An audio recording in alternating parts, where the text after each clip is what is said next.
My name's David. I'm visiting from London, England. Thank you for having me. It's quite a learning experience. I'm learning a hell of a lot, I have to say. But now I'm going to tell you a little bit about... It's very different where I work. We're very fortunate in the sense that we've got some very good healthcare services, and I work in one of them. 50 16th Street is... it's a government-owned HIV care and sexual health clinic, I guess. I was brought in there in 2010 originally as a part-time worker, but it was partly to bridge a gulf that we were aware of, where it's a very high-risk group of people we're working with. We have 15,000 people coming through our doors every month. 7,000 of them are MSM, and about 3,000 of them are using drugs, recreational drugs for sex, and that's one part of my job, is addressing that particular problem, chemsex, PNP. The other part was to set up a well-being program, and the idea was that we realised at some point that we've been very successful at getting people to come and test. We're a very busy clinic, and we're attracting very high-risk people.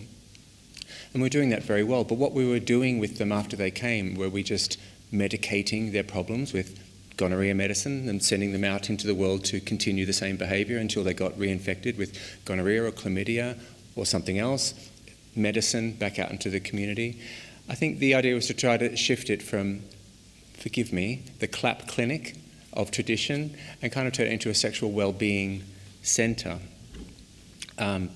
by using a whole range of sort of alternative therapies, talking therapies, behavioural interventions. I think what was bothering us the most was that our gay men, mostly, our highest risk coming to this clinic, were really experiencing a cultural shift that was really troubling them. We have people coming to us and they're very good at knowing how to use condoms and when they should, and they know about to come and access PEP. We prescribe 800 PEPs every month. We diagnose between 40 and 60 gay men with HIV every month. We're a very busy clinic, very high-risk people. But we were because there's such a lot of people coming through, we were learning about some of the cultural problems they were having within their own communities, within their own scenes, in their own bedrooms. And it wasn't just, we've been talking a lot this morning about indicators of poor well-being, as well as socio-economic factors and all sorts of things, but it's also changing seasons of risk. So people who manage very well for 10 years within or in a relationship or within a group of friends or in a job, it can change almost overnight, and these seasons of change can come and go and come and go. And they're really pretty much dependent on more current issues, particularly in regard to changing technologies, things like Grindr and and some of these other apps that gay men and others use for finding sex, really changed the way our patients and local populations were experiencing sexual well-being. Trying to communicate, well, first of all, being aware or understanding of their own sexual and emotional needs in the bedroom or in a relationship, and being able to communicate that on an app with an avatar, with a limited number of characters, with no sort of facial bonding that happens when you connect with somebody in real life. And we're finding they were really, really struggling with that. And it was manifesting as sexual health problems. It was manifesting as rejections, racial rejections, masculine rejections, camp, feminine rejections, body shaming rejections. It was a whole new world for a whole population of people, and they were really struggling with it. It was absolutely translating to poor sexual health. Also, although HIV care was getting so much better, HIV prevention was getting way complicated. As I mentioned, we prescribe 800 PEP courses to our patients, so our populations very much know that PEP is available and an option for HIV prevention. They come in high numbers for it. They also know, I think they're becoming to understand, that undetectable viral loads mean uninfectious, and they all know that condoms are an option too.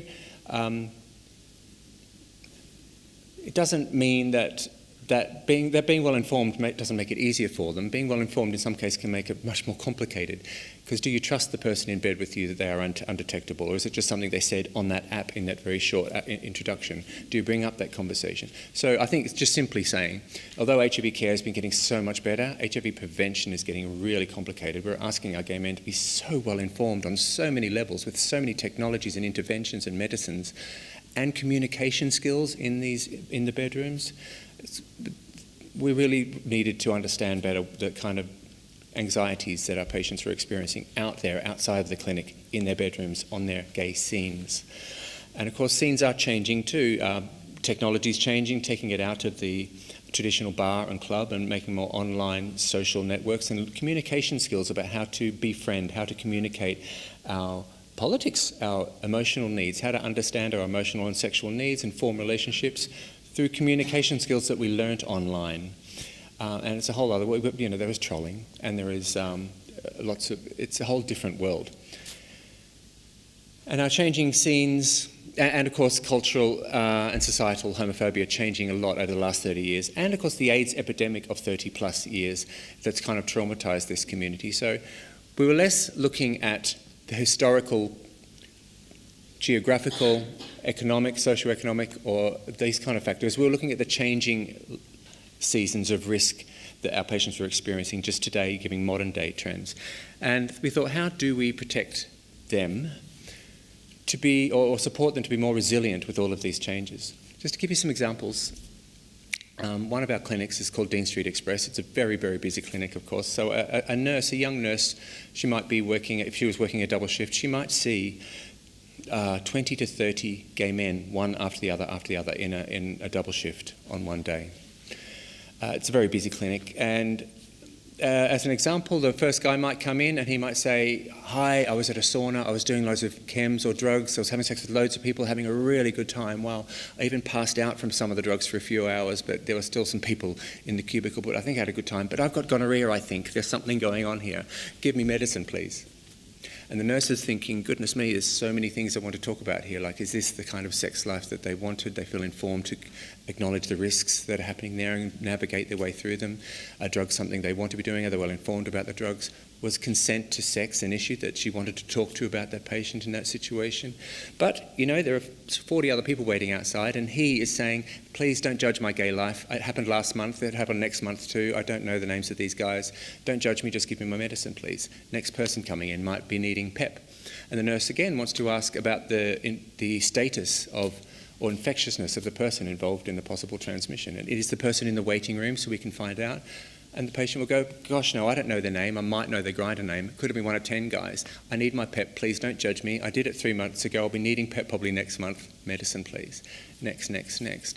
Okay, I'm exaggerating a little bit, but it is a very high-risk group of people who aren't acknowledging that they're high risk, people that we might be perceiving have a poor sense of sexual well-being, but they don't have any idea about it themselves. It's just become a norm for so many of them. And how do we support these guys to be resilient through these changes that have become so normalised for a lot of them, they don't even acknowledge that this is very poor sexual well-being? Well, we can't just lecture them in the busy clinic. So we thought, well, perhaps one of the best ways is really to support them with their cultural needs. One of them would be certainly app use support. And to give you another kind of example, this is the kind of, a lot of us in the room, I'm trying to look at the age of people out there, and a lot of them are kind of my age, but a lot of us do remember meeting people in a bar and having a 20-minute face-to-face drink with someone before the decision, the commitment to have sex with someone happens. For a lot of our guys, the commitment happens on an app before they even get there, and that, a change of mind might not be very welcome. This guy, for instance, I kind of like this guy because, if you can all read, he's masculine, which is good, I guess. He's got manners, I like manners. He's got morals, I like that too. He wants no weirdos. He says no drugs. Good, I like that. This guy's trying to communicate his boundaries. He doesn't want to do drugs. No slags. I don't even know what that means. He says no camp. He says no BB, no bareback, which is good. He's also trying to communicate that he wants to use condoms.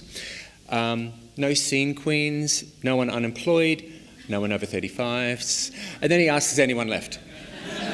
Which for me is kind of an indicator of how difficult it is. It's kind of an indictment of the times, I think. Now, this guy is trying to communicate his boundaries. He's trying to be safe. He doesn't want to use drugs. He wants to use condoms. But gosh, he's doing it badly. He needs our help. Now, is he talking to his best mates about this? Is he talking to his lovers about this? Is he talking to his mum and dad or his big brother about this? Probably not. He's only talking, we find, to us in clinic about it. And so that comes with a huge responsibility to support that.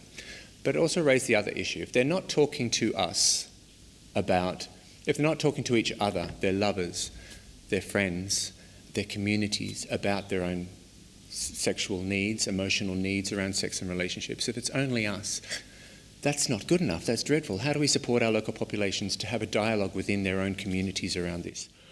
And that gave birth to our Dean Street Wellbeing program, which is really, we thought how we wanted to hand the dialogue back to the communities. There had been this tradition of the sexual health clinics, or I'm going to say it again, the CLAP clinics, sort of on one side of this huge gulf, which is usually the National Health Service, government services sort of wagging their finger at the naughty gay men who have naughty bad sex all the time and spreading this disease.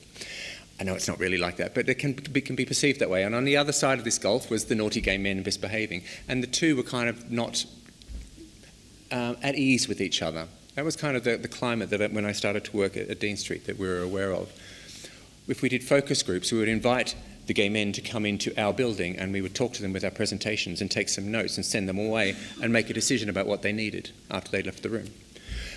We would segregate HIV positive people into groups and we would therapy them towards understanding that and segregating them from the HIV negative people or the newly diagnosed people, forgetting that out there in the real world, the HIV negative people and the HIV positive people and those on PrEP and those who are undetectable are all talking to each other on Grindr and in real life about their needs. They're not segregating themselves, it's only us doing that. So we thought, well, we have to really support our local communities. What we were hearing is a lot of the guys, their choice of gay scenes in many big cities around the world is places of intoxication, saunas, bars, nightclubs, places to do drugs, places to drink, and places to hook up or find sex. Now, I know a lot of cities have a lot more than that, but they're the easiest things to find when a person goes to a big city. And in London, it did seem the case that our scenes were places where guys could hook up, become intoxicated, and have a lot of fun, but not in environments that was conducive to their well-being. And the only space they would come and talk about their sexual and emotional needs was to professionals like us. So really it was starting a whole lot of support groups. And this is, I think, where I'm just going to give you some examples of some of the ones we do. But hooking up online, as I mentioned before, communication skills and workshops so guys could communicate their vulnerability. If I had a Grindr profile, I don't, so don't go looking for me.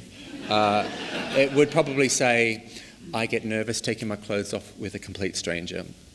I don't want to be embarrassed to say that. I am vulnerable about my sexuality, and I'm kind of proud of that. In fact, my vulnerability is one of the strongest, proudest, sexiest things about me. And I have boundaries about who I will go to bed with, because I need to protect this life and health and sanity that I've forged over the many decades. And one of those boundaries is I don't go to bed with anyone unless they get that my vulnerability is one of those sexy things about me. But if I'd said that on my Grindr profile, I would get things like, butch up dude, or what site do you think you're on? Rejections, which fortunately I can handle rejection quite well because I've been surrounded by an amazing healthcare profession, and I'm lucky and I'm older. But not all of us are like that. In fact, a lot of us don't have that kind of resilience. So we really wanted to support our communities to be able to manage the communication skills and rejections and everything that happens online, to reflect on their sexual and emotional needs and communicate that the right way. Having profiles that reflect who they are and what they want, not just stating what they don't want. Sober sex groups, again, led by the community, not led by us, not led by a therapist trying to change their behaviour, just where guys can come together and talk about sober sex. Forget that one. And we've already talked about that too. Other groups, Change of Scene, which happens every month, with different topics, how to deal with Grindr and the racial rejections we happen on there and other rejections, body image issues. Discussion topics, we would get a porn star and a DJ and a club promoter to come and host a panel discussion about consent to sex when high on drugs, something that a lot of our patients are experiencing. They're not coming to us saying, help me, I was assaulted, help me, I was raped. They were saying, yeah, I was a bit unconscious, some people had sex with me, it's my fault, I did too many drugs. So how do we talk about that as a community and empower our local populations to talk about it amongst themselves rather than just educating them and therapying them after they've disclosed an assault? And introducing I mentioned that the easiest thing to find are the bars and the clubs and the saunas and the sex clubs. there's usually a gay chess club in every city. I know because I always look for one. I was greeted with those big chess pieces at the front here. That was great. There's also a gay Star Trek club in most cities too. I know that one because I go looking for them as well. But there's usually a lot more for gay men to do if you just look a little bit harder. So we just wanted to make it not such a difficult find for our patients. So we put an event together where we got kind of the sexy, charismatic representatives from all of them. I was a sexy, charismatic guy from the Star Trek club. And just talk about all the other options there are for us to do in our city or in cities. Another thing that happened is a patient sent to me a picture. It wasn't a patient, just a person sent to me a picture. I didn't know him. Not this picture. A picture of two very sexy guys in leather harnesses injecting each other in a very intimate, sexy, hot fetish moment. And it was part of an exhibition he was hoping to do. And he said, "David, I haven't met you, but I kind of want your opinion. Is that wrong?" I was like, goodness, it's kind of fetishizing a very harmful activity. Sexualizing it and fetishizing it and glamorizing it even. If you can make 30 more of these pictures, we'll put you in an art gallery and we'll talk about the controversy of that with your community. And we did, and it was one of the best events we did, and it attracted not just gay communities to talk about the controversy of chems and sex and fetish and glamorization and risk amongst themselves, but it was also really helpful for clinicians to try to be involved in that dialogue too. We filmed some people. We didn't film people having sex. The people went into a bedroom to have sex by their own choice, and we waited outside. And after they had sex, we interviewed them about the sex they just had. They still had that rosy glow of having just had sex, sort of beaming happy and couldn't stop touching each other. And they talked about the sex we had. And we did that twice. One was to remind us that sex can be about intimacy, particularly in 2016 when it can be about casual hookups, risk, rejection, danger, camp shaming, all these other kinds of things, that sex can be about intimacy and really sexy. It's also really good for clinicians too, who when someone catches gonorrhea for the second time this year and a clinician thinks it's because they had risky sex, to remind them that it's also because they had great sex. Sometimes we catch diseases because we have great sex. It's not just all about risk. So a lot of these services sort of function as both for the clinicians and for our communities. Open mic nights, Let's Talk About Gay Sex and Drugs, is one that's there's a huge appetite to talk about this. I'll be talking more about chemsex, party and play culture tomorrow morning here, but it's bubbling under many of our gay cultures around the gay scenes around the world without us really knowing about it, and there's a huge appetite for our gay communities to talk about it. We just opened a bar and asked for the bar, put a microphone there and said, let's talk about it. And it's been busy for 2 years with being franchised in Berlin and Amsterdam and many other cities too. I didn't see how much time I had left there. Oh, okay. Also supporting our local writers, bloggers, playwrights, queer performers. We call it sort of queer cabaret culture. Just trying to nurture that so that our scenes, the things that are troubling our local communities, that translate for us into sexual health problems, but the cultural problems that our gay populations are experiencing, we're trying to just find spaces for them to talk about it amongst themselves, not be lectured at or educated or therapy toward change, but just providing the venue and the forum for them to talk about it themselves. Happily noticing that there are a lot of very opinionated, brilliant people out there who just need the hand up or the venue to make it happen. Sometimes funding, but not often funding is needed. The Kindness Cabaret was born out of gay men wanting to learn how to be kinder to each other on Grindr. We weren't allowed to use that because of copyright issues or something. But the Kindness Cabaret was another thing that really informed by our gay communities just wanted to come together and talk about being kinder to each other online, giving a kind of trolling rejection culture that was developing. And comedy nights around sexual well-being, very amateur comedy, I have to say, but they have a good laugh up there. But the theme is always around sexual well-being for queer communities. I'll finish up because we can do the rest in questions, but there's some sites up there which kind of give examples. We've got lots of movies, short movies of some of the events that we've done that I hope can be inspiration for other cities if we're trying to hand the power back to our patients. Because as clinicians, it's really upsetting, isn't it, when we see our patients struggling with repeated kind of behaviour, and it's a lot of pressure on us as clinicians to fix them. And it's very nice to know that our communities are really happy to help us all we have to do is give them a little leg up sometimes, a little handout, and they're there to help us. It's a joined effort. So I'll leave it at that. Thank you.